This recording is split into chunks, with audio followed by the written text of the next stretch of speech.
Hi guys, आज हम आपको 5 कैदियों पे हुई एक असली घटना सुनाएंगे जिसे सुन के आपके रोंगटे खड़े हो जाएंगे। ये बात है 1940 की, जब कुछ सोवियत साइंटिस्ट अपने सोल्जर्स की एफिशिएंसी बढ़ाने के लिए 5 कैदियों पे एक्सपेरिमेंट करते हैं।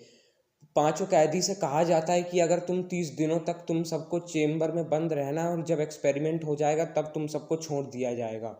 ये बात सुन के कैदियों को अच्छा लगता है। कैदियों को लगता है कि आसान होएगा, 30 दिनों तक रहना, नहीं सोएंगे जी, 30 दिनों बाद हम छूट जाएंगे। तो कैदी खुशी से हाँ कर देते हैं।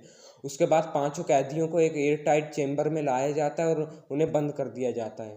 बाहर से एक गैस छोड़ी जाती है, उसमें एक गैस और कुछ मात्रा में ऑक्सीजन छोड़ी जाती, ताकि वो कैदी बिना किसी दिक्कत के 30 दिनों तक जिंदा रह सके। उसके बाद है ना, एक ट्रांसपेरेंट ग्लास होता है, क्योंकि ट्रांसपेरेंट ग्लास से साइंटिस्ट देखते, क्योंकि तब के टाइम पे कैमरा होता नहीं था, तो एक ट्रांसपेरेंट ग्लास लगा दिया था। इससे साइंटिस्ट जो थे वो है ना अंदर से बाहर का देख, मतलब है ना, बाहर से अंदर का देख सकते थे, लेकिन जो अंदर के कैदी थे वो अंदर से बाहर का नहीं देख सकते थे।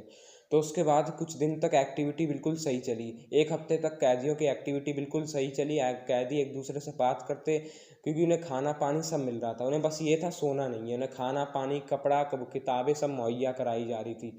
एक हफ्ते बाद उनकी अचानक से उनकी है ना एक्टिविटीज़ में कुछ बदलाव आया। पहले एक हफ्ते तक वो एक दूसरे से बात करते थे, एक हफ्ते बाद बात बिगड़ने लगी। ना वो एक दूसरे से बात करते थे, ना एक दूसरे से कुछ करते थे, और उनकी एक्टिविटी होना भी बंद हो गई। कोई आवाज़ भी अंदर से नहीं आती थी। वो अकेले में बैठ के अपने मन ही मन बड़बड़ाते रहते थे।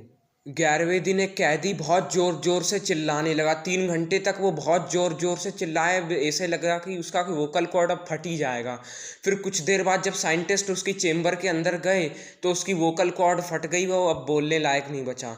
और जब साइंटिस्ट को एक शॉकिंग बात लगी कि बाकी कैदियों को कोई फ़र्क नहीं पड़ा, बाकी कैदी बिल्कुल शांति से बैठे थे।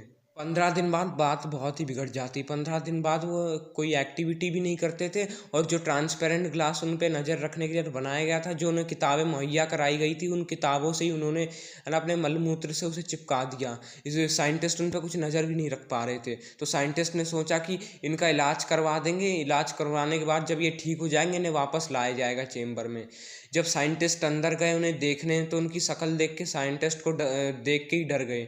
उनकी साइंटिस्ट बिल्कुल किसी नरभक्षी की तरह हो गई थी। उनकी अपने ही मांस खाने लगे थे वो, और उनकी शक्ल किसी नरभक्षी जैसी हो गई थी। तो उसके बाद साइंटिस्ट उन्हें ले गए, उनका ऑपरेशन कराने के लिए ले गए। जब उन्हें ना मॉर्फिन की इंजेक्शन लगाई गई, मॉर्फिन जो एक इंजेक्शन से आदमी बेहोश हो जाता है, उसकी 8 मॉर्फिन की इंजेक्शन लगी, फिर भी वो लोग बेहोश नहीं हुए। जब उनका ऑपरेशन किया गया उनको बिल्कुल होश था। जब उनका ऑपरेशन किया जा रहा था वो दर्द से बहुत हंस रहे थे।